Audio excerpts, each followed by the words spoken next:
अकुर देखावे छौरी जट्टाडी के चौक पर, जट्टाडी के चौक पर, जट्टाडी के चौक पर। अकुर देखावे छौरी जट्टाडी के चौक पर, सेनुरा लगाई देबो राइफल के नोक पर, सेनुरा लगाई देबो राइफल के नोक पर। चलती चलाई लेबो सातनपुर के चौक पर, चलती चलाई लेबो सातनपुर के चौक पर, सेनुरा लगाई देबो राइफल के नोक पर, सेनुरा लगाई देबो राइफल के नोक पर। सेनुरा लगाई देबो राइफल के नोक पर, सेनुरा लगाई देबो राइफल के नोक पर।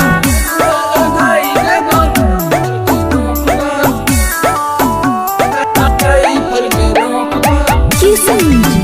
Digital recording studio Dalsinghsarai. Rifle के नोक पर। पूरा एरिया में जे पगली को हमर चलाना के, को हमर चलाना के,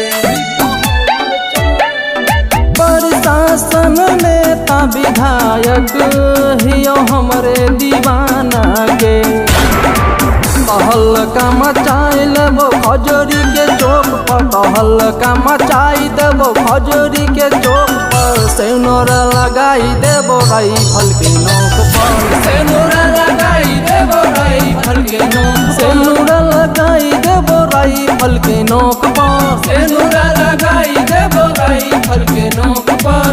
लगाई देबो राइफल के नोक पर।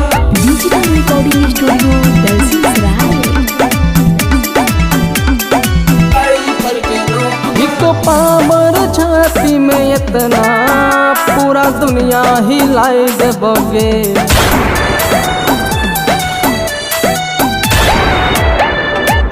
जल्दी हमारा से केहू कटता ओके माटी मिलाई देबोगे।